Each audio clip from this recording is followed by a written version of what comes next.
Oya, aka katoto kanaitwa ka Princess. Na hapa kalikuwa kanaishi na anko wake, na huyu anko wake anaitwa Titus. Basi kaka kanamwambia anko, yani leo nimeweza kuwa mtu wa kwanza. Hebu tuone, hebu tuone. Kaka amempatia pale. Vipi, niko serious sasa hivi na kusoma anko. Akasema, kwa hiyo wewe umekuwa ni mtu wa kwanza? Ndiyo anko, sasa hivi kichwa changu kinakuwa kinashika material kama kawaida.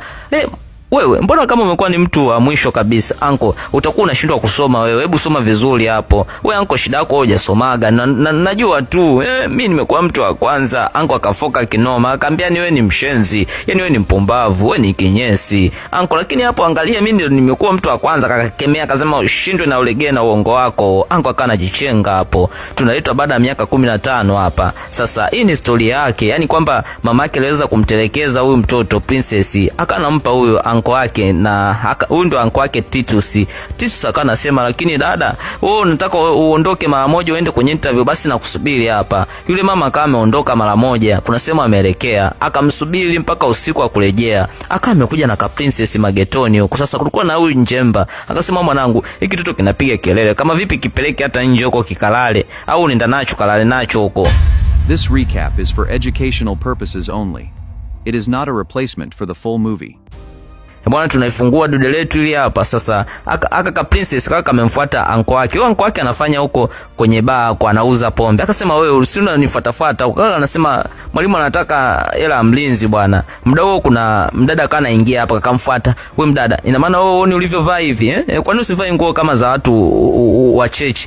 Kaka anamsukuma pale kama amekuja wewe utajiri. Hivi na wewe unaingilia nini? Sikiliza, kaka anawachamba pale. Maana kuja Titus akasema samani. Aka tutu naombeni mkasamee. Sasa ikabidi huyu mteja wamuombe msamaha. Kumbe alikuwa ni mteja. Kaka anamchamba pale. Unavaa nguo kama unaenda kwenye kunya bwana. Samani, sikiliza. Sitorudia. Kwani aka ni kanani aka? Akasema aka hapa nikatuto ka dada yangu. Yaani nikasumbufu kishenzi. Haya, toka na wewe kuanzia leo una kazi. Umeniharibia dili kwa mteja wangu. Titu siku njiani akaambia sikiliza, utakula ukopeleka mboga. Oya, muda mwingine hapa mwana tunamwona anakula msosi. Kanasema, kwa vipi mimi kuhusu kula? Wewe utakula ukopeleka mboga au kata sikio lako, chemsha alafu takula. Kwa mimi usiniulize habari za msosi. Anko, uliweza ukajua ya kesho. Unaweza kukuta nakuja kuwa tajiri. Kasema wewe uje kuwa tajiri wewe.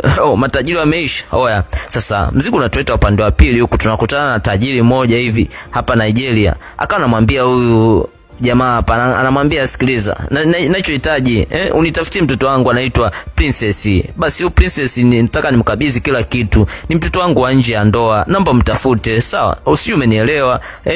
Naomba kama umenielewa uniambie kama umenielewa. Nitaukabidhi kila kitu. Kwa mimi naelekea kufa. Huyu jamaa alikuwa anaelekea kufa hapa. Akamwambia